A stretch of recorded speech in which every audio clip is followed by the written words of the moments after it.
Hola Denis, ¿qué tal? ¿Cómo estás? Bienvenido al podcast. Muchas gracias por la invitación, Percy.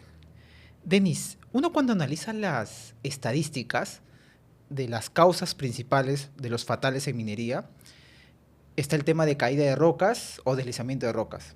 Y yo lo que he visto, por ejemplo, en el sector minero, para el caso de minería subterránea, está el geomecánico, que justamente vigila esto, ¿no? La estabilidad del macizo rocoso, recomienda elementos de sostenimiento, etcétera.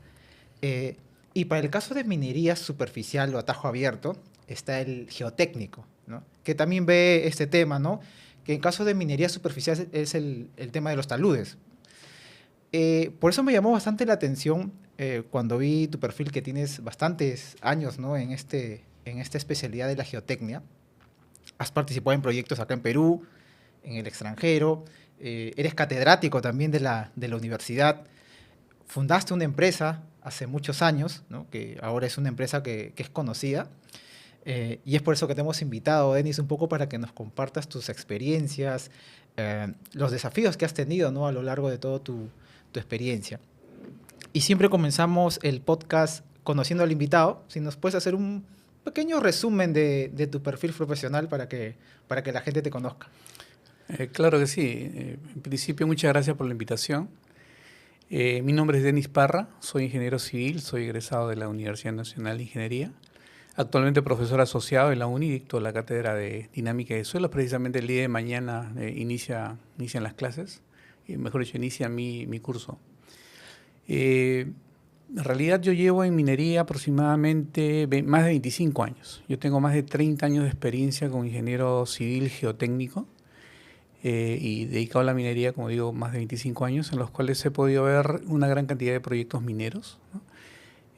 Los ingenieros civiles tenemos bastante, digamos, participación en la industria minera, sobre todo en la mina, diseñando, por ejemplo, las presas de relaves, las pilas de lixiviación, las presas de almacenamiento de agua, las obras hidráulicas, calculando los caudales de flujo, las lluvias, y haciendo propiamente el diseño, las especificaciones, los planos, ¿no? De estas instalaciones, estructuras importantes.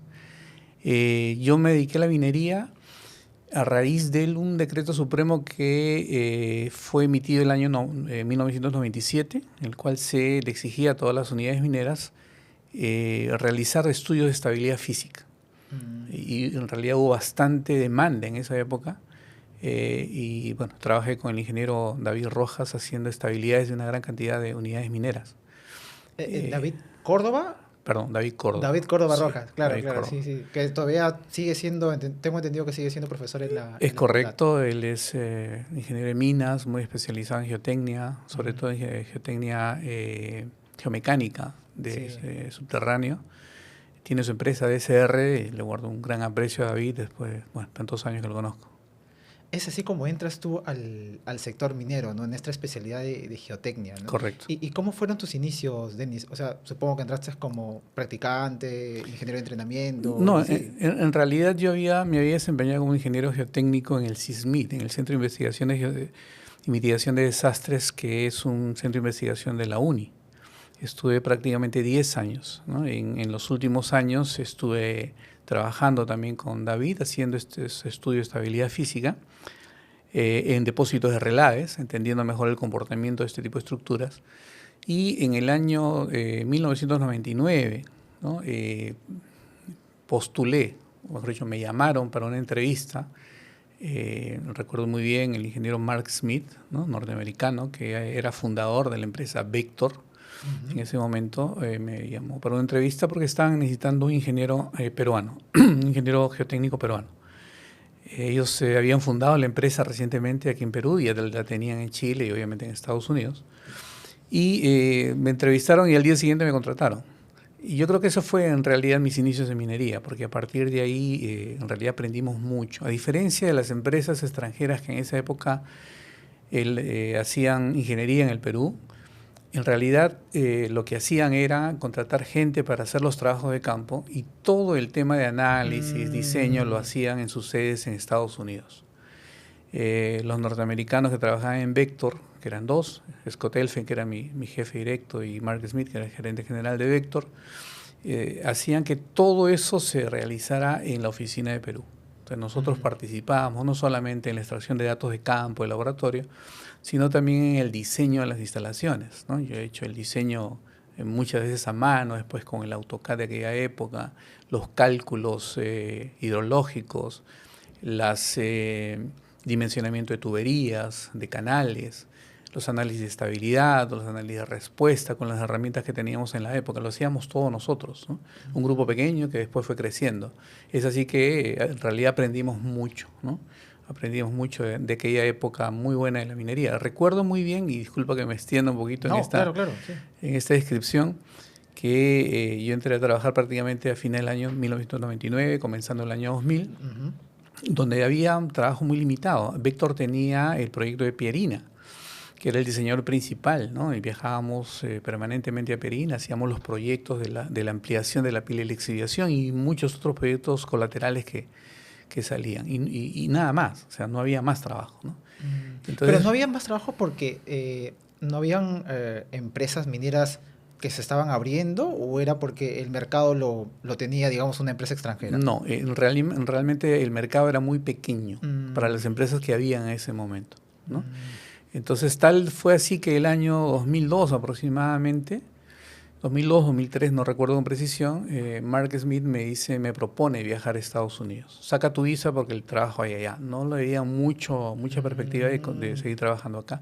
Saqué mi visa con la firme intención de no irme. Yo no quería irme, o sea, yo nunca me he querido ir del país, he tenido oportunidades de hacerlo, pero nunca quería hacerlo. Bueno, tengo la visa y bueno, la aprovecharé. Y me tengo que ir, renunciar a la empresa porque no quería irme, ¿no?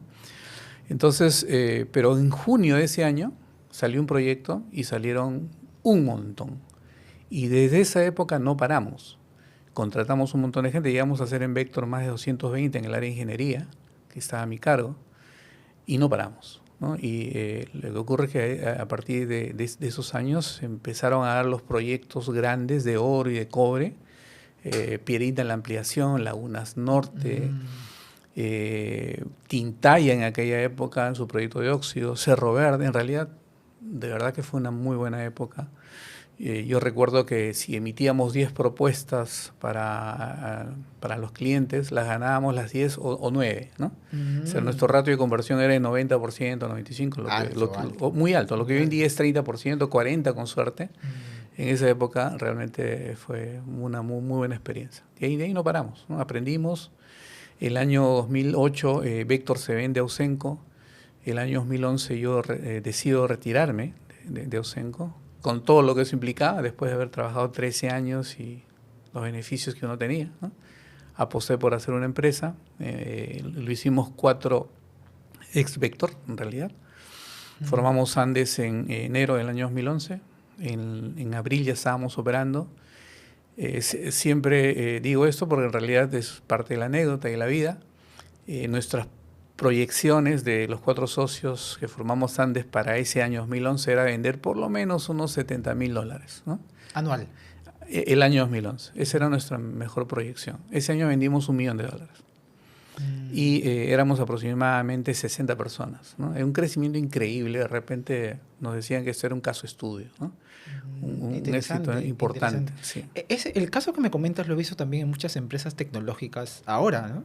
Que es un grupo de profesionales que trabajan en una empresa grande, ¿no? Una tecnológica grande, ven la oportunidad, la necesidad en el sector, ¿no? Como se dice, y se abren, ¿no? Renuncian y abren su propia empresa, ¿no? ¿Cómo así decidiste? ¿Quién fue de la iniciativa? ¿Te llamaron de formar tu propia empresa? En realidad fue una decisión personal, que es un poquito difícil al hablar de ese tema, pero yo decidí porque, bueno, no me sentía muy cómodo trabajando de esa forma. O sea, Vector fue mi casa, era mi empresa. O sea, claro, había un dueño, ¿no? Pero era mi empresa. ¿La sentías tuya? Total. Me trataban muy bien, tenía muchos beneficios. Trabajé mucho, trabajé duro, ¿no? Para ganármelo. Entonces, cuando eso cambió, no sentí que era momento de salir. Entonces, la decisión es, ok, ¿qué hago? Pero con esa experiencia, Denis, o sea, tranquilamente podías haber trabajado en otra empresa, sí, o podías haber migrado al extranjero también. Sí, por eso el dilema era qué hacer. Y me llamaron de varias empresas, inclusive algunas minas. ¿Qué hacer? O sea, me voy a la mina, es un poco difícil. Tú sabes que en la mina Sí, el régimen. el régimen es complicado. Yo siempre El quería clima estar... también es complicado. Y un montón de cosas. Un Yo montón de cosas. quería estar más cerca de casa, de los amigos, la familia, de mis hijos, ¿no? Trabajar para otra empresa y decía, bueno, todo lo que he aprendido vamos a entregárselo así de fácil. No, mejor apostamos por algo nuevo y no importa lo que eso signifique. Fue una decisión difícil. No sé si la volvería a tomar porque o sea, mucha agua ha pasado por debajo del puente y han habido grandes satisfacciones, pero también en momentos complicados, ¿no? Sí, sí. O sea, el tema de emprender, pues, ¿no? Una empresa. A veces quizás la gente ve solamente el lado bonito, ¿no? Cuando, no sé, sales en un reportaje, ¿no? O muestran los estados resultados al final del año, pero no se ve mucho lo de atrás, pues, ¿no? Total. Todo ese sacrificio, muchas horas ahí trabajando. Yo escucho esta frase, ¿no? Dicen, no, yo estoy cansado de mi trabajo, quiero renunciar, quiero iniciar mi propia empresa para tener más tiempo, dicen, ¿no? Cuando parece que es la gente que ha iniciado una empresa, sabe que esto es todo lo contrario, ¿no? Creo que cuando tú trabajas en una empresa tienes un horario laboral, ¿no? Pero cuando tú tienes tu propio emprendimiento, no hay horario, ¿no? Es una responsabilidad mayor. O sea, es una responsabilidad no solamente contigo, sino también con la gente que te acompaña, que apostó por ti, ¿no? En los inicios mucha gente apostó por nosotros. Una empresa que recién estaba empezando, cuando de repente tenía otras oportunidades desde el punto de vista profesional mejores. Entonces, eso nos daba una responsabilidad muy grande y teníamos que cumplir, ¿no? En la medida que la cantidad de personal se incrementa, la planilla se incrementa. Claro, claro. Y en consultoría hay algo que muchos quizás no entienden. Cuando uno empieza un proyecto, termina el mes, la gente tiene que cobrar, ¿de acuerdo? Pero cuando termina el mes, recién yo valorizo el proyecto, ¿de acuerdo? Y mi contraparte revisa la valorización y seguramente la va a aprobar una semana, 2 semanas, un mes después. Recién aprobada, yo lanzo mi factura y me pagan después de un mes, 2 o 3 meses. O sea, entre que empiezo el proyecto y veo el dinero, pueden pasar fácilmente 3 o 4 meses. Sin embargo, todo ese tiempo, la gente tiene que cobrar. Entonces, ¿de dónde sacamos esa plata? ¿No? Y cuando uno empieza, obviamente no tiene todos los recursos. Entonces, su flujo de caja tiene que dar para todo eso. O sea, no es tan fácil, ¿no? O sea, emprender es bonito, pero los sacrificios son grandes y uno tiene que trabajar y esforzarse el doble para hacer bien las cosas. Para ganar reputación, y creo que eso todo el mundo lo sabe, eso lo ganamos a punto de esfuerzo durante mucho tiempo. Para perderla, la perdemos en un segundo después de haber hecho algo malo. Entonces, es duro, ¿no? Pero bueno, ahí estamos. Y en esos inicios, Denis, ¿cómo hacían para captar a los clientes, ¿no? O sea, obviamente las empresas mineras, ¿no? Ya había una experiencia previa, como un respaldo, por así decirlo, pero era como era, enviabas correos, ibas a los congresos. Mira, honestamente te digo que nosotros teníamos un mercado y no lo sabíamos. Nos habíamos hecho de un nombre y no lo sabíamos. O sea, habíamos hecho bien las cosas en Vector, luego en Ausenco, y los clientes nos conocían. Entonces confiaron muy rápidamente en nosotros. O sea, eso nos permitió ganar proyectos rápido, tener disponibilidad de efectivo para pagar sueldos ya y tener una cartera de clientes importantes que nos daban proyectos de manera continua. O sea, no es usual lo que te digo. Cuando uno empieza no tiene nada. Y si no eres conocido en el mercado, por ejemplo, ahora estamos en México. O sea, en México no tenemos ninguna historia previa detrás de nosotros. Entonces todo lo que hemos hecho es nuevo. Y claro, hay que ir a congresos, hay que tocar puertas, hay que buscar clientes. El primer cliente, uno de los primeros clientes que tuvimos en México, ¿y ustedes quiénes son? Bueno, esta es nuestra experiencia. Ok, ¿a quién le han ganado? Danos 3 referencias de clientes con las cuales han trabajado, que aquí están, los llamaron preguntando de las referencias quiénes son. Entonces, después de todo eso, le ganamos la licitación a una empresa muy grande que venía de Norteamérica. Y cuando terminó el proyecto, el dueño de la mina, que era el gerente principal, Dijo, la experiencia que hemos tenido con ustedes no la hemos tenido con nadie. Ustedes nos han dado más allá de lo que realmente le hemos contratado, ideas nuevas, cosas diferentes. Vamos por este lado, planteamientos que los consultores usualmente no lo dan. Ustedes quieren una recomendación, yo les firmo una recomendación para lo que ustedes quieran. Entonces, eso es satisfactorio. Ahora, mencionabas que, bueno, que están en México, me dijiste también en Chile, ahí en otros países. Una vez que ya te consolidas acá en Perú, Denis, ¿no? Digamos, ya eres conocido en el mercado minero peruano, ¿cuáles son los factores o esos indicadores que te dicen vamos a expandirnos a otros países? Hay que abrir oficinas en otros países, porque ahorita Mm, hay muchos emprendedores o muchas empresas, ¿no? Que ya mm. tienen, digamos, presencia peruana, pero están dudando, ¿no? De saltar al extranjero. A ver, esa es una pregunta muy interesante. Nuestra primera oficina fuera de Perú fue Argentina, pero eso fue un proceso, digamos, atípico. Los amigos que habían trabajado con nosotros en la misma empresa, pero con la sede en Argentina, 4 de ellos deciden salir de la empresa y formar otra empresa. Entonces nos tocan la puerta y nos dicen, ¿podemos usar el nombre de Andes? Absolutamente sí, bajo obviamente ciertas condiciones. Claro, claro. Y una de ellas era el control de la marca y la otra era la participación en el accionariado. Entonces la oficina se da, lo hemos apoyado para sus inicios, cuando las cosas en Argentina, tú sabes, la coyuntura ha Sí, sido muy es mal durante los complicada, últimos 20 años. complicada. Y cuando no han tenido trabajo, le hemos dado trabajo. Ellos se han mantenido y han desarrollado una empresa con apoyo nuestro, que son más de 100 personas actualmente en Mendoza, ¿no? Entonces, eso nace de una forma típica. O sea, no es que fuimos a formar la empresa, ¿no? Sino que se Mm, dio de esa forma. Donde sí hemos apostado así en Brasil, en Chile y recientemente en México y en Ecuador, ¿no? En Chile el mercado es bastante cerrado, relativamente complicado para empresas peruanas ir, pero estamos ahorita estableciendo estrategias para este año poder tener algo más sólido en Chile. En México tenemos una representante también que es peruana, que está allá, que está desarrollando el mercado. Y Ecuador lo estamos manejando desde Perú, porque es un mercado que todavía está en desarrollo, ¿no? mm, Y que cuando se requiera seguramente tendremos presencia física ya con la gente que se requiera.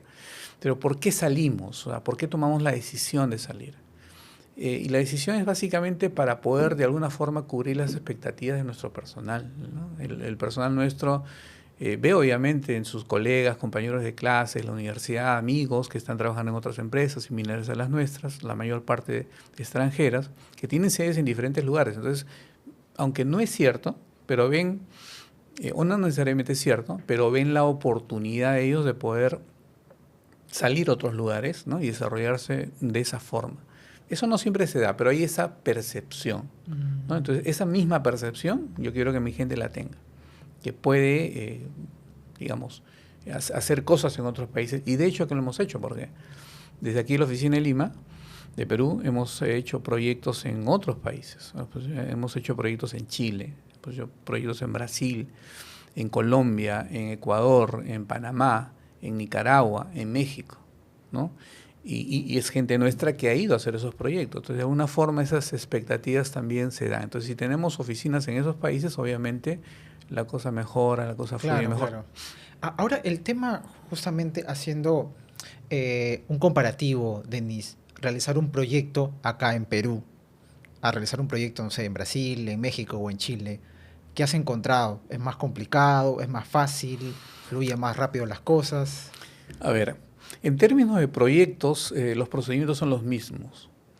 Sin embargo, uno encuentra ciertas particularidades en ciertos mercados. Por ejemplo, el mercado peruano y el chileno es muy parecido. Somos muy, entre comillas, eléctricos, es decir, queremos las cosas para allá. La respuesta es muy rápida. En Brasil No. se toman el tiempo del mundo para tomar una decisión, hay que esperar, hay que acomodarse a ese mercado. Mm, Siento, por ejemplo, que en México también es así, o sea, el mercado se mueve muy lento, ¿no? Y nosotros estamos acostumbrados a hacer las cosas rápidas, a tener respuesta del cliente ya, empezar el proyecto, terminarlo, etcétera. Entonces, mm, esas particularidades sí he visto en otros lugares, mm. la dinámica del mercado. La ejecución de los proyectos en realidad es casi un estándar, ¿no? Pero, digamos, esas particularidades hacen que el proyecto pueda demorar más, menos, no sale cuando debería, Mm. y bueno, esas cosas. Un punto clave también en cualquier empresa, Denis, eso tú lo sabes también porque me comentabas tu caso, ¿no? Cuando iniciaste tu carrera, es el personal, pues, ¿no? ¿Cómo haces para captar personal o al menos capacitado o con ese objetivo de desarrollarse en una empresa? Mm. Ahora lo que se ve en muchas empresas es hay una alta rotación de personal, fuga de personal, Sí. no hay estabilidad. Los jóvenes creo que ahora están con otro tipo de razonamiento para esto. ¿Cómo ves eso, Denis? O sea, el mercado es igual para todos, ¿no? Entonces, un poco es la estrategia de cada empresa de qué hacer para captar talento. Eh, el core principal de Andes, bueno, tenemos tres líneas de negocios, ¿no? Los servicios ambientales, lo que es ingeniería y soporte a la construcción. El core del negocio es ingeniería, ¿no? En lo que es soporte a la construcción es un sistema relativamente, digamos, fácil de manejar, porque es el ritmo de la construcción. Es decir, yo contrato gente para este proyecto y cuando termina, bueno, tengo que desvincular a la gente, ¿no? Y eso es normal en construcción. Ingeniería no puedo hacer eso. O sea, si yo contrato una gran cantidad de personas, las debo tratar de mantener porque los picos en consultoría son variados, ¿no? Son Sí, sí, picos sí, y sí. valles, picos y valles. O sea, no hay una constancia. Y si hay una constancia es para crecer, necesitas más gente. Entonces, ¿qué pasa en los picos? Necesito gente. ¿Qué pasa en los valles? Me sobra gente. ¿Qué hago? ¿La despido? ¿Cómo No se puedo. maneja eso, Denis? Se maneja, o sea, se maneja, digamos, absorbiendo esas faltas de trabajo, de repente dándole tiempo a la gente para que tome sus vacaciones, de repente haciendo algunas otras tareas que no son cargables a un proyecto, como por ejemplo especificaciones, revisión de ciertos estándares, etcétera. O sea, hay varias cosas que podemos hacer. Pero claro, o sea, de eso la empresa no vive, la empresa vive en los proyectos, Claro, ¿no? claro, obviamente. Entonces hay eso. Entonces nosotros lo que usualmente hacemos, por lo menos yo el impulso para hacerlo, es contratar gente joven. Tengo la enorme fortuna, ¿no?, de ser profesor asociado en la uni y dicto mis clases. Entonces yo tengo la posibilidad de identificar a los talentos. Es una ventaja eso, Estos ¿no? son los buenos. Mm, ¿Te interesa practicar? Claro que me interesa practicar. ¿Quieres aprender? Ven, aquí vas a aprender. Obviamente remunerado, ¿no? claro, claro. Entonces, gran parte de nuestro personal es, digamos, formado en la empresa. Y lleva años, claro, en algún momento, ¿no?, se me puede ir. Ese es el riesgo común. Se va a trabajar a una empresa minera o se va a trabajar a la competencia. Muchos de los que se fueron a trabajar para la competencia nos volvieron a tocar la puerta. No, allá no encuentro lo que tenían antes. ¿Puedo volver? Algunos vuelven, otros ya no pueden volver.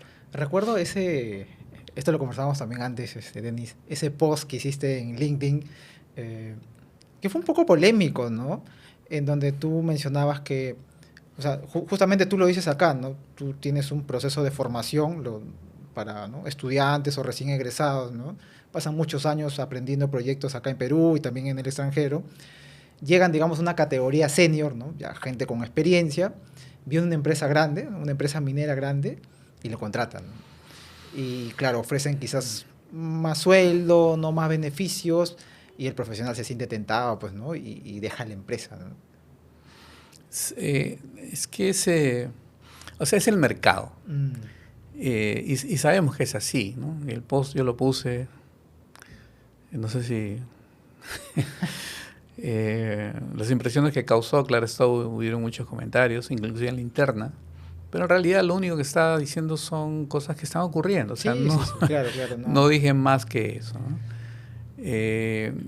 Sin volver a tocar ese tema en particular, Ujú. sabemos que siempre nuestros talentos, porque nos lo han dicho la competencia, nos lo han dicho las empresas mineras, la gente que forma Andes es muy buena, por eso es que la tientan para trabajar.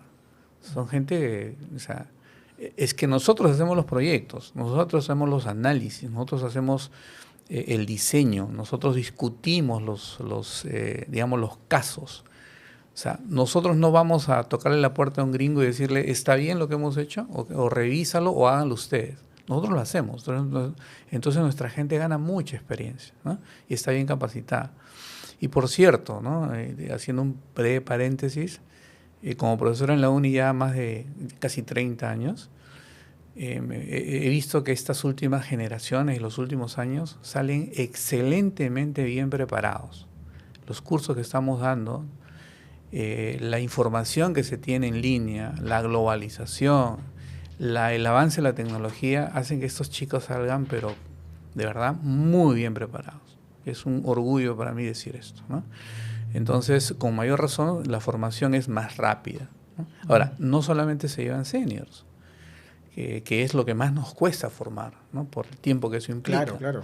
Sino se llevan ingenieros intermedios, ¿no? Porque es la necesidad. O sea, no siempre van a necesitar un senior, un gerente, necesitan gente de piso. Y por eso es que yo decía, o sea, y creo que eso debería ser la política de la mayor parte de las empresas. Formar. Sobre todo aquellas que tienen recursos.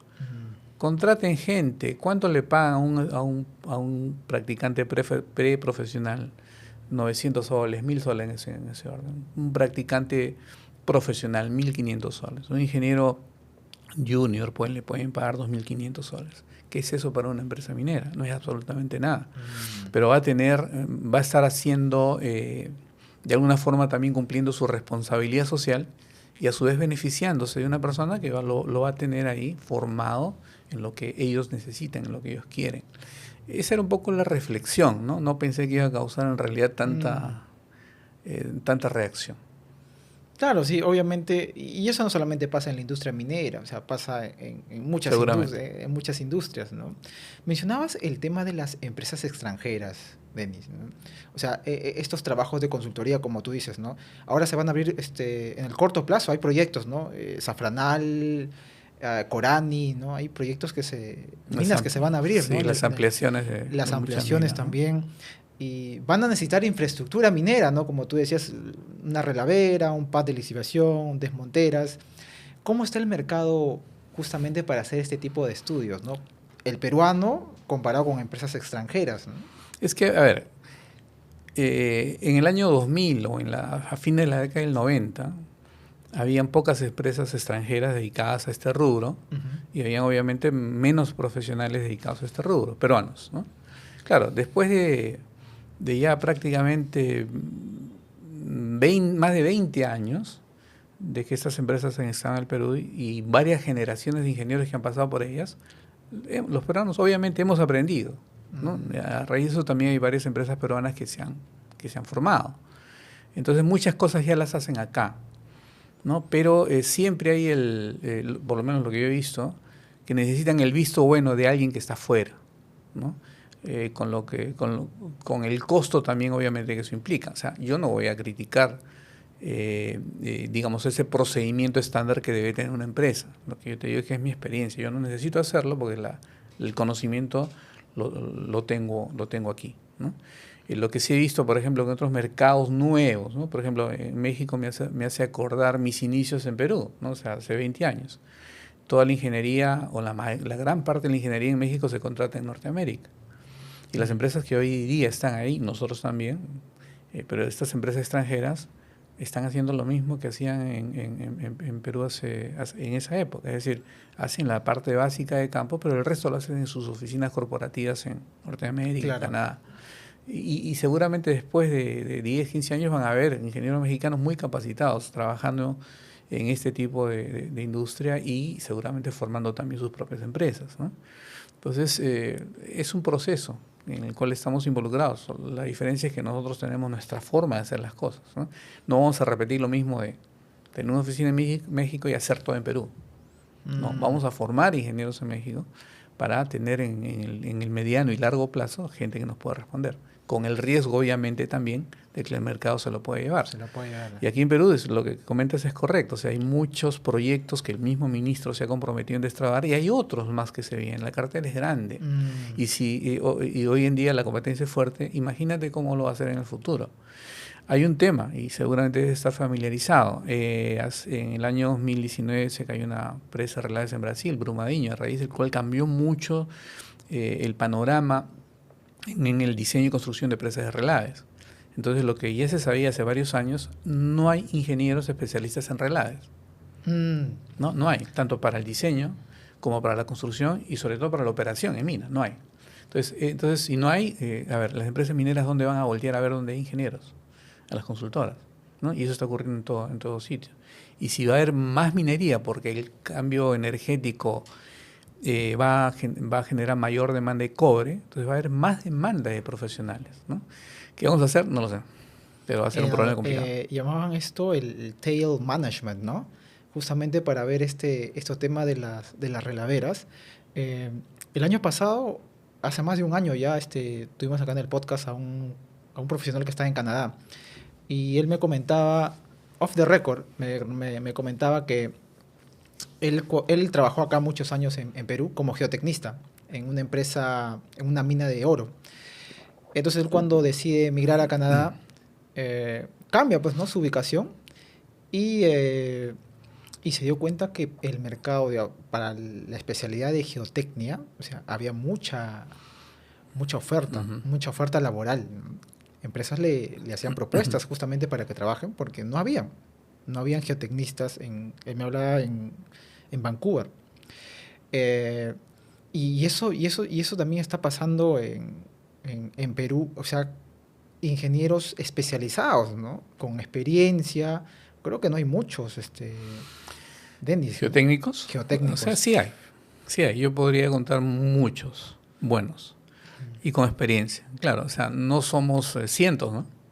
Seguramente somos pocos para el mercado, ¿no? Mm, Pero en eso estamos formando gente. Yo tengo chicos relativamente jóvenes y no tan jóvenes que son muy buenos, ¿no? mm, O sea, realmente buenos, ¿no? Lo que les falta es obviamente de repente el peso que te dan los años, ¿no? mm, Te digo, gente con 10 años, tengo brillantes chicos, ¿no? Tengo ingenieros de 15 años que pueden caminar solos, ¿no?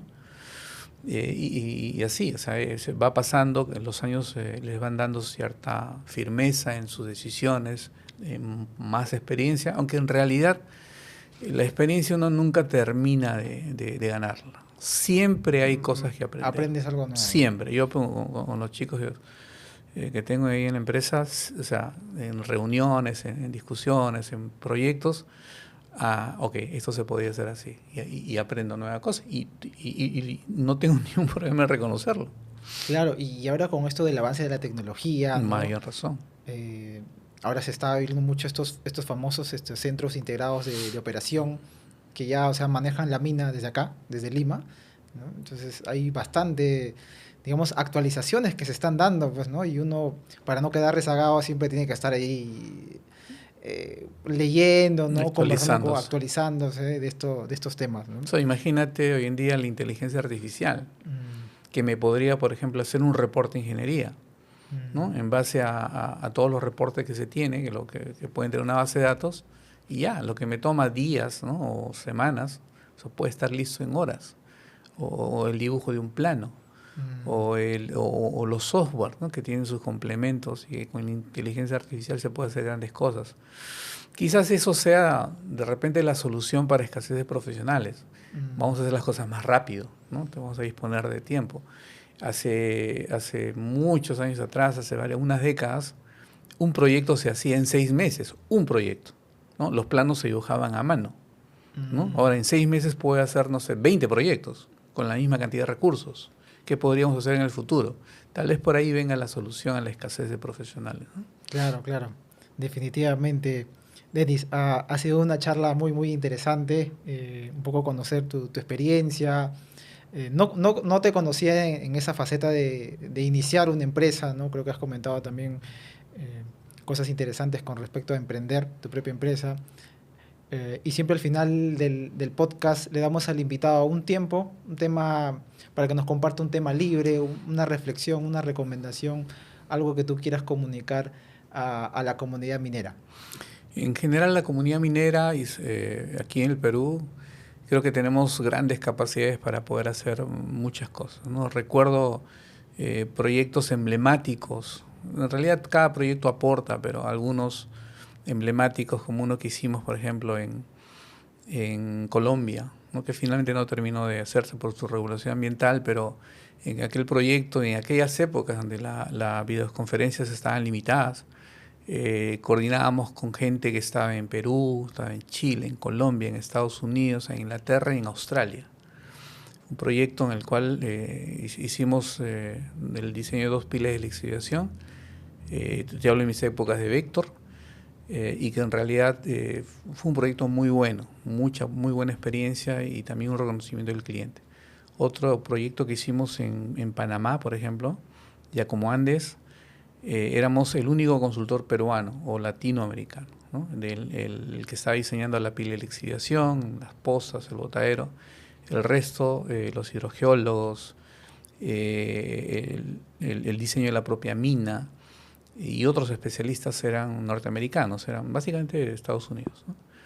Y fuimos los únicos que por lo menos pidieron feedback y nos dijeron claramente, ustedes han tenido el mejor desempeño de todas las empresas.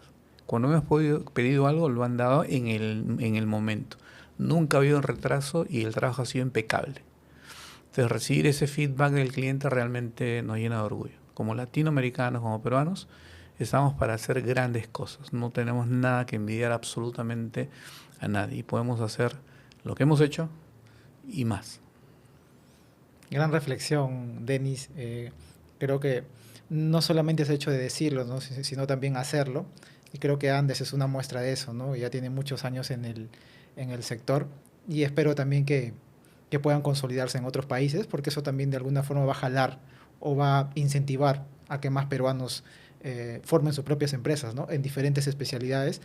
Agradecerte, Denis, y agradecer también a la gente que siempre comparte los videos, los recomienda, y con nosotros será hasta un siguiente programa. Nos vemos, chao.